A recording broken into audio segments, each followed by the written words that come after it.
What's up YouTube? In today's vlog I want to talk about what it's like running a small business from my spare room, the pros and cons of doing that, and just the relative amount of chaos that comes with it.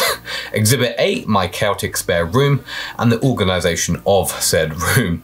Because I'm so busy I find it difficult to keep on top of it, especially with a full-time job and the other things I'm doing. I see loads of small business owners running immaculate operations, I see them on YouTube and it looks perfect and glorious, but maybe it's just not in my nature to be like that. But I do have a big clean once a week just to get it all done, a good reset, and that sort of keeps it relatively alright. Anyway, I digress, which leads me on to my next point as to why you haven't subscribed yet. If you haven't, why not? Hit it now. How on earth will you sleep knowing you're gonna miss out on these marvelous videos? But anyway, today's agenda. Today we're gonna package up a box of candles for Amazon, fulfill some orders from Shopify, make a few tester candles. I'm gonna be working on a forest pine scented candle. I'm just refining exactly what I'm doing. But what do I mean by that? What do I mean by refining? Well, at the moment there is some research into what I'm doing and a bit of purpose, but I feel like I'm just kind of aiming blindly in the dark, if you know what I mean, rather than a sniper who's got his eye on his target and he knows exactly what he's going to shoot for. I want to refine and hone my craft and make it the best possible thing I'm doing. Upon my recent restart after having a little break, the initial idea was just to sell the stock I've got and to kind of get rid of it and to make some money to pay the tax bill I need to do.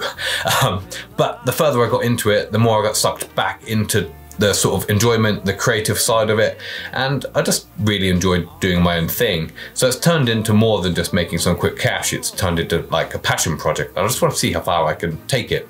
I feel like my current offering lacks identity, purpose and direction. So I've decided to almost go back to the basics and ask myself the following questions. Questions I borrowed from a YouTuber called Paul Savage who offers Amazon guidance. The questions are about brand building, like what people buy into brands, like the story, the narratives, and if you think about some of your favorite brands, what makes you keep going back? It's that kind of magic I want to create with my own brand. So let's have a look at the questions. So this got me thinking. The first thing I did was collect some reviews from my favorite candle suppliers on Amazon. I'm thinking about the competition and what they're doing and what I'd like to strive to be like, some of the things I can take from them. So I got all those reviews and I plugged that into ChatGPT and said, create me the perfect customer avatar. So let's see what it came up with. So here we are, customer avatar, Lucy the discerning homemaker, demographics, age 28, location United Kingdom, occupation, freelance designer working from home, lifestyle, enjoys creating a cozy and aesthetically pleasing home environment, values quality products that are eco-friendly. So it says Lucy takes pride in her home, decorating with a mix of modern and natural elements. She appreciates illustrations and a touch of artistry to her living space. Aromatherapy, value conscious. She's had bad experiences with overpriced candles that don't meet their expectations. So that means whatever I produce has to be good, has to live up to expectations. So I don't think it means it needs to be cheap, it just needs to be very good. So if you buy something and it's good, you enjoy it, you're going to tell other people. But if you spend a lot of money on something a bit rubbish, I've seen a few candle suppliers do things like that. Not necessarily on purpose, but they might have a product which is quite a lot of money for £25 and it doesn't quite live up to the expectations of what the buyer has. So that is something to keep in mind. Online shopper, she appreciates detailed product descriptions, especially smelling notes when shopping online. And this helps make an informed decision. So that's something I could probably do better. Smelling notes of my candles, describe and paint a picture with words of what you're going to get when you buy a candle, because obviously you can't smell it online, so something like that is something I need to have a look at. So all of these things I'm going to do, I'm going to reevaluate everything I'm doing on Amazon and see if I can just eke out another 5 to 10% sort of buy-through rate, click-through rate or something like that. I'm not sure I'm going to quantify that, but if I can improve my listings bit by bit by using information like this, then yeah, why not? And customer service matters. Lucy values excellent customer service. The prompt response and resolution of a small issue just, I think, makes people feel valued. So that's what I've always tried to strive towards. Working hospitality is providing good customer service, and it's something I've learned from my boss. So if there's issues, try and sort them out quickly and effectively, offer people freebies and try and win them back as customers. You want them to come back and buy something from you in the future. So yeah. Shopping behavior, repeat customers. So if you've had a positive experience with something, then that's going to help people come back. And if you've enjoyed it as well, you're going to give it as a gift. Brand loyalty, this will become your go-to brand if you can create those connections with people. I think having a story, having a narrative, having something people that can buy into creates like the whole circle, if that makes sense. I think, as I said before, if you think about some of your favorite brands, what makes you go to them, what makes you buy things from them all the time and not someone else? So the takeaways from marketing: emphasize value, highlight the balance of quality and affordability, aesthetics matter, artistic, aesthetically pleasing designs for the candles, eco-friendly, so you want eco-friendly practices, sustainable packaging, and just environmentally conscious for people's lifestyle, especially in this day and age. Being eco-friendly, reducing your carbon footprint, all that kind of stuff, it matters for people's ideals when they purchase things. Lots of cardboard, no plastic. Detailed product descriptions, so if I can provide the best detail possible without being boring, I think that will help. Something I've been missing in my Amazon listings is a video, so I'm going to try and record a nice video, update all of my images, and just improve everything. Good customer service and gift focused marketing. So if you can create good packaging as well, so it's almost a gift without having to wrap it up, I think that's going to make a big difference. So I might have to think about how I package my candles to see if there's anything else I can do to improve how they appear when people get them. What's going to make people feel special when they get it and when they open it, those kind of things. So this, going back to the basics and starting from the beginning, is going to help improve everything in the long run. Not that I'm starting from the beginning, but you know what I mean. So question 2, what do they already buy? Bit of a pointless question because we've worked that out already. They're probably buying candles or scented things or home fragrances, stuff like that. The customer avatar clearly says candles and that sort of stuff. So moving on. The problem. What problem am I trying to solve? What am I trying to fix? How am I going to enhance someone's life?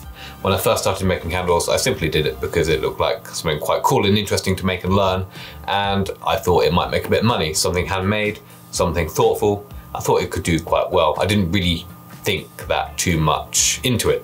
So a quick Google, why do people buy candles? So the first answer, the scent of a beloved candle can be calming, invigorating, or even therapeutic, enhancing the overall atmosphere and making it memorable. The soft glow of candles is often associated with spirituality, hope and reflection. So yeah, people buy them for calming purposes. The soft glow could be spiritual, and it sort of enhances the atmosphere. I think it makes it a nice cozy place to be.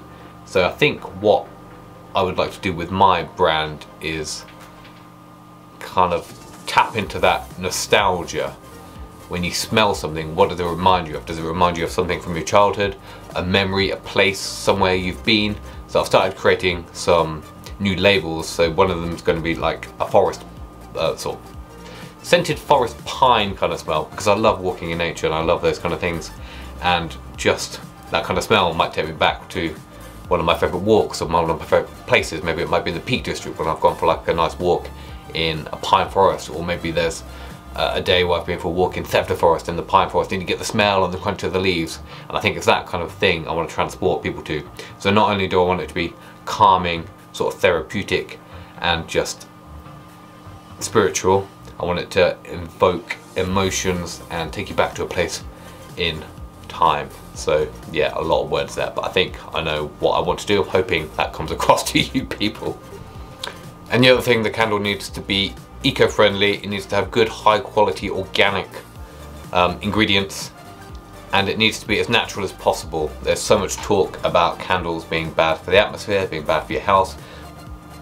House or health? I think I meant health. I don't know if I said house. Anyway, it needs to be good for you. It needs to have therapeutic benefits which are going to improve your life. A lot of candles from bigger brands, you know who I'm talking about, they will use petroleum-based mineral wax, which has a lot of just nasties in the air, things like that. It's going to pollute your environment. You're going to get sort of soot and all kinds of stuff. So if we can get a nice eco-friendly approach to it, which is what I'm already doing, so we're just going to expand on that and maybe portray that more to the customer, what benefits my candle has as opposed to the bigger brands, and really just drive that home. Question Question number 4, what does your customer think about similar products? So I'm going to type in a big candle name to Google, have a look at that Trustpilot and just see what they're saying. And then we can use that information to try and improve our own brand. So, bad customer service, didn't receive my order, no refund, poor online experience with 0 customer service, appalling customer service, not getting the correct thing in the post, poor service, the box looks nice but the rest is disappointing, quite expensive, shocking products, cracks and things like that,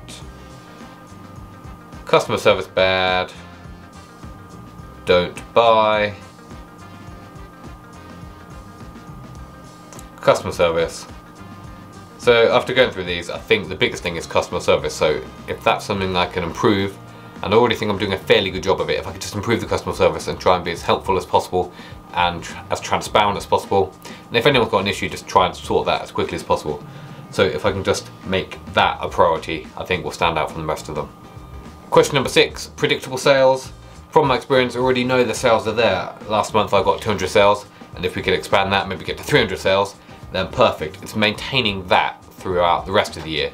October, November, December, almost forgot what the months were after that, candle season. It's cold, it's a bit dreary outside, you want something nice and cozy that smells good. So it's much easier to sell candles during that period, as well as Q4. Obviously it's the build up to Christmas, people buy them for gifts, so it's much easier to sell stuff through that period.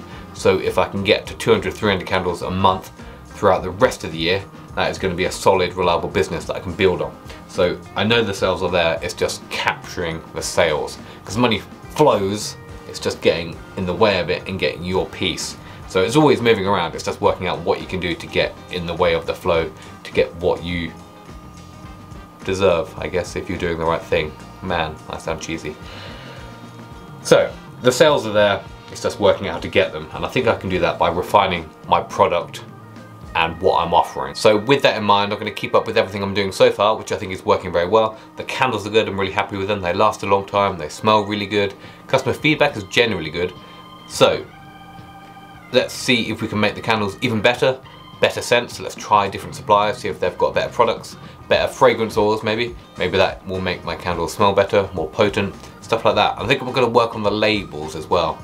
See if I can create a better story, a better narrative through labels. As I've already said previously in this video, a picture paints 1,000 words. So if I can create a story through pictures, and if you've got this far, thank you for sticking with me. That was a bit of a tangent that I wasn't sure I was going to go on. I was just going to do a day-to-day vlog and just make some boxes and make a few candles.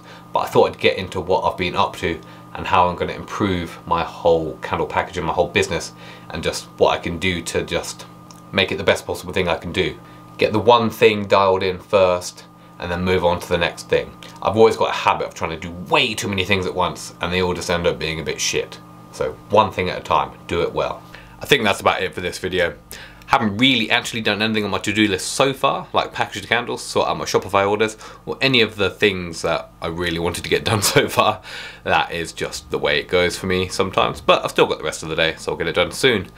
But I just want to talk about branding and how you can create a story and something that people can really get into. So if you found this video useful, give it a like and I'll see you in the next one.